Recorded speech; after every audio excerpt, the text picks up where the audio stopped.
Hello, hello, hello. This is Minister J.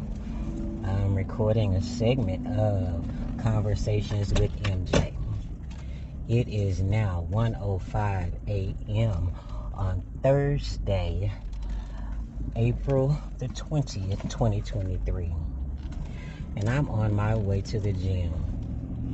And I know people are probably going to think, dang, why are you on your way to the gym at 1:05 in the morning? Well, some people would say, well, you just got off work, so I understand, you join 24-hour fitness. That's the best way to take advantage of it. You're just getting off work. It's not crowded, those types of things.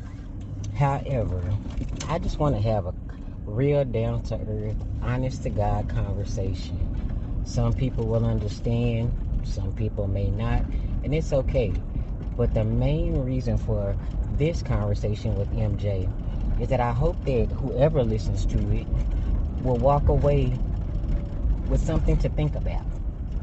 Even if you don't put it into play in your life, but maybe if you come across somebody that is experiencing this type of situation, it just gives you something to think about when you look at them, instead of judging them and giving them what your preconceived ideas may be as to how they handle something.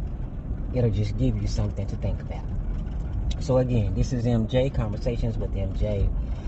So on my way to the gym at 1:05 in the morning, not just because I just got off work, not just because I just want to go work out, although, those are all positive reasons to go to the gym. But the main reason I'm going to the gym at 1:05 in the morning is because I am going through the hardest time in my life, and I have been for the last 10 months, and I've had to go through it by myself. The reason I'm making this conversation with MJ, because people will be so quick to say, well, as long as you got Jesus, you don't need nobody else. But those are the same people that crawl in their bed and there's somebody laying there beside them. And then other people will be like, well, they don't support them, they're not there for them. But I think what people forget to realize is that when God made man, he made us communal beings. Before Adam even had an opportunity to understand what loneliness felt like, because God loves humanity so much, he gave him Eve before he ever had an opportunity to understand what it felt like to be just him and God. So from the creation of man, God made us communal beings. Meaning that when we have our celebratory moments or when we have our grieving moments, it is an innate feeling for us to have someone there to go through it with us. Again, people will say, well, they don't support them, they talk about them, they don't understand them.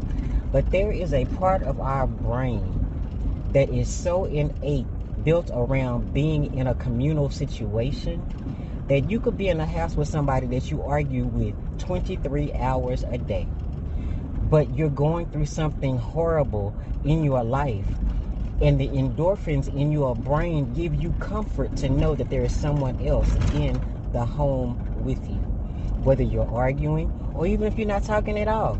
It is an innate, built-in thing in our humanity that we as humans are meant to be in community. Community doesn't necessarily mean a marriage or a committed relationship. Community can mean children, aunts, uncles, grandparents, whatever the case may be. So the next time you see somebody that's going through something really, really hard, and they're going through it by themselves, like me, yes, I live alone. Yes, I wake up alone. Yes, I go through my day alone. I encourage a lot of people, because that's what I'm supposed to do. That's what God put me here to do, and I'm not complaining about that at all. But what I am saying is, going to the gym at 1:05 in the morning is not necessarily because I just got off work or because it's not that many people at the gym at this time. The bigger picture is because I'm alone with my thoughts. And yes, I pray. Yes, I talk to God, and that's the only way I'm still making it.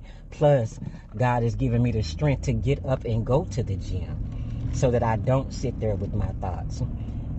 If you've ever been around anyone who has lost their child, I don't care what age, especially in a violent death, it's not feasible for them to go through it alone. So it's nobody but God that still even has me on the right track to know that I'm like still alive in this world and making sense in any type of way. But I just wanted to put this out there, because the next time you see somebody going through something and nobody's there with them, don't just automatically think, well, as long as they got Jesus, they don't need nobody else. When you crawling up in the bed beside somebody, even if it's just your kid or even if it's just your dog, don't be so quick to put that on people when you have some type of being that you are communing with in your home. So this has been my conversation with MJ on tonight. I'm going into 24-hour fitness to try to wear myself down so that hopefully I can just pass out when I get to the house and not have to live with the thoughts that are constantly jumping in my head. Again, I said this, some people will be okay with this, some people would not. At this point, as long as it makes you think, that is the most important part. Be blessed. Have a great morning.